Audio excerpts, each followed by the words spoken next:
We all know the World Series, Major League Baseball's annual fall classic, home of unique, unforgettable moments like Willie Mays' immortal catch, Kirk Gibson mashing a walk-off dinger on one leg, and the Red Sox waiting 86 years to kill a curse. But in 2006, we started living in the failure slop of our own design as the world is continuing to dim around us. This is the worst World Series.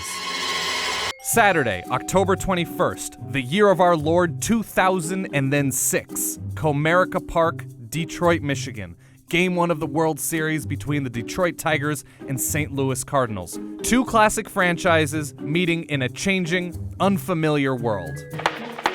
The United States is involved in two separate wars, orchestrated in part by Dick Cheney, who accidentally shot his friend in the face. I'm the guy who pulled the trigger and shot my friend. Barry Bonds is now above the mighty Babe Ruth on the all-time home run list. Pluto, no longer a planet. Randy Johnson is a New York Yankee. Facebook is now available to anyone over the age of 13 with an email address. The relationships that people have on Facebook are real. The St. Louis Cardinals are, well, the Cardinals. Durr, best fans in baseball, durr. Though at least they have a superstar, Albert Pujols, who becomes the only player ever with 30-plus homers in each of his first 6 seasons. And the Detroit Tigers, led by Jim Leyland, who, by the way, loved his dugout cigarettes, are the most mediocre, boring team to get to the series in the history of time, limping into the playoffs after going 19-31 over their final 50 games. Back to Game 1 in Detroit. Starting pitcher Justin Verlander is in for the Tigers, and Anthony Reyes, a pitcher with a losing record, starts for the Cards. That is the fewest games that a pitcher has won to start a World Series in the history of the World Series. But thanks to some early homers by Pujols and Scott Rowland, St. Louis quickly grabs the lead and cruises to a 7-2 win. Sunday, October 22nd, Razor phones are going for $49.99 at all authorized Detroit retailers. They're so thin! Hello, Moto. Get a limited edition Detroit Tigers signature bat for $99.99. And don't forget to join the lovely girls at Deja Vu for their Halloween party. They open at noon? Wonder if there's brunch. Game 2, the Tigers start 41-year-old pitcher Kenny Rogers, who's been on fire attacking the strike zone like he did news cameras the year before. Anyway, after a little bit of controversy over a shady substance seen on Rogers' hand, Pantar is illegal. That's a foreign substance. the elderly southpaw dominates, and Detroit takes Game 2 by a score of 3-1 and ties the series at 1. Tuesday, October 24th, the series moves to St. Louis, Missouri, where local smokers are pissed about a new cigarette tax. No one knows if this guy named Obama is for real, and there are lots, and I mean lots, of real estate foreclosures. Yeah, the subprime mortgage crisis. And it's just the beginning. Game 3, Cardinals pitcher Chris Carpenter is unhittable as the Cards blank the Tigers 5-0, including a couple runs scored after an error from Detroit reliever Joel Zumaya, who just had to sit out the ALCS with the sore wrist suffered from playing too much Guitar Hero. And hey, here's another Guitar Hero, Taylor Swift, who releases her earnest self-titled debut at the age of 16 that day, and she stayed authentic without being contrived forever.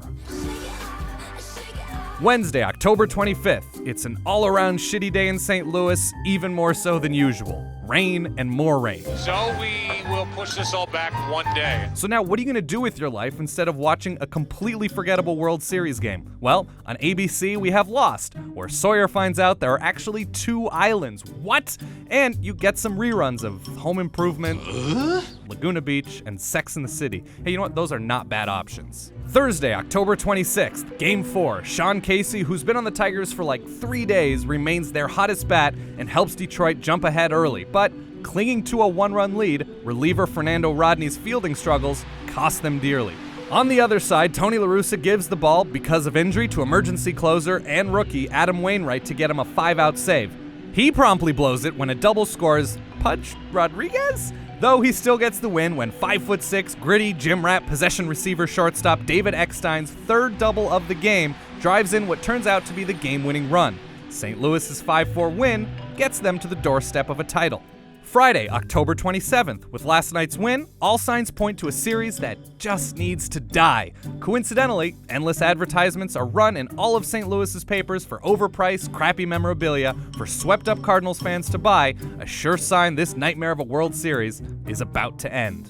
One nightmare we just can't seem to wake up from, though, is the Saw franchise, which releases another unnecessary torture porn sequel that continues to remind us how much we truly, truly hate each other.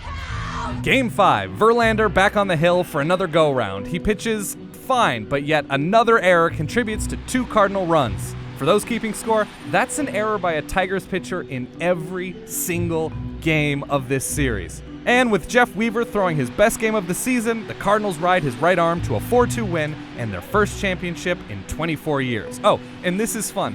They're the first team in over 40 years to win a championship-clinching game with only singles. No doubles, no homers, nothing. Just sort of perfect for the worst World Series ever. So, the baseball is thankfully over, but hey, surely things have to be looking up outside of the diamond. Wrong!